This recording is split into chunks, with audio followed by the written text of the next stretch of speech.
O Brasil passou a fazer parte da vida do americano com consumo de carne depois que os grandes players brasileiros, principalmente os frigoríficos, passaram a ser também grandes players americanos. Hoje a JBS tem uma operação gigantesca nos Estados Unidos. Então a gente tem que entender exatamente o que isso representa. Primeiro, do ponto de vista político, Donald Trump, mais uma vez, dando uma resposta direta àqueles que o elegeram, que o elegeram. Né? O grupo que teve a força da eleição é um grupo tradicional, um grupo que tem um nacionalismo muito forte nos Estados Unidos, e o meio rural. O meio rural depositou todas as fichas em Donald Trump.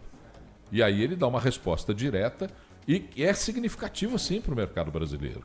Mas tem um componente que tem que ser olhado com atenção para essa decisão de Trump. Eu conversei com um veterinário geneticista e me dizia o seguinte: o que mais comprometeu a produção de carne bovina nos Estados Unidos não foi o surgimento dos players brasileiros. Começa antes, os players brasileiros ocuparam um espaço. Por quê? Houve um descarte de matrizes. O produtor americano, com a diminuição do consumo de carne direta num período, promoveu um descarte de matrizes. O consumo subiu e as matrizes são fundamentais para o desenvolvimento do rebanho.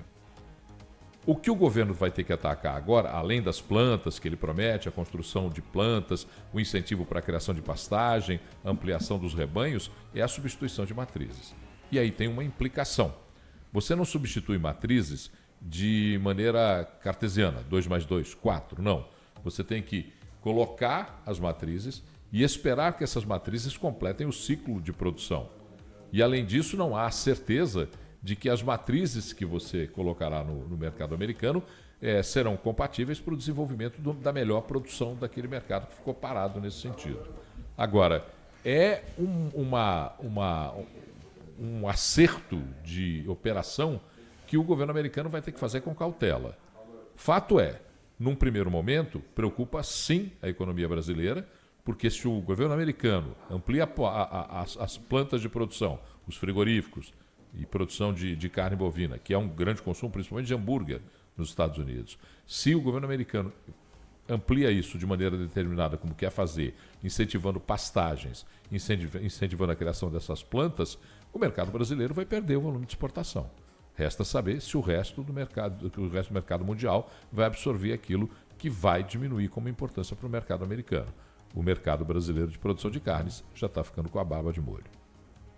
Gustavo, do ponto de vista econômico, inclusive o Paulo antecipou aí algumas possibilidades de movimento, mas o que mais te chama a atenção nesse processo que pode ser iniciado lá nos Estados Unidos? A primeira coisa é entender a diferença de quem que é os Estados Unidos para o mundo e quem que é o mundo para os Estados Unidos. Se isso fosse uma política que fosse feita em qualquer outro país que não tivesse volume suficiente para poder afetar mercado, seria simplesmente uma notícia interna. Né? Tudo que a gente fala nos Estados Unidos, ela reflete e tem impactos de maneira muito relevante em preços.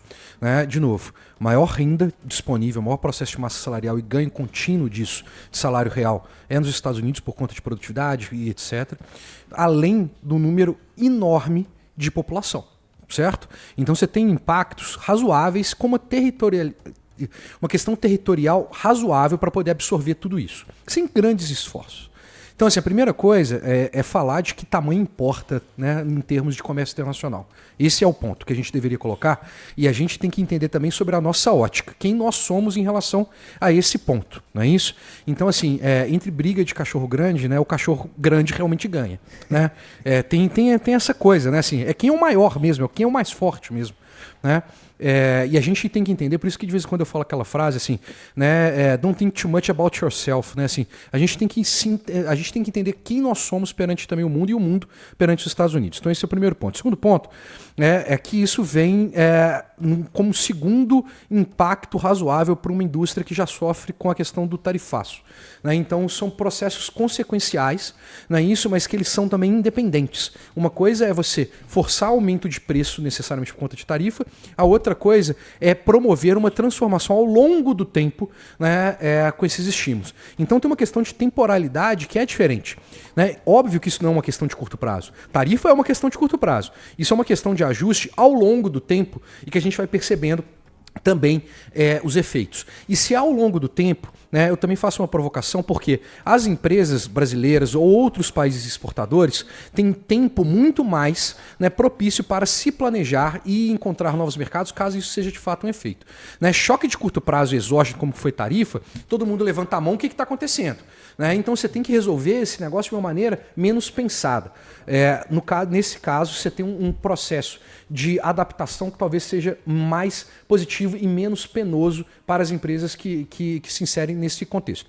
Mas no final das contas, assim, em termos econômicos, você vai aumentar a oferta de maneira clara no mercado interno. Se você faz isso, você precisa de menos exportações de outros países. Você precisa de importar menos, certo?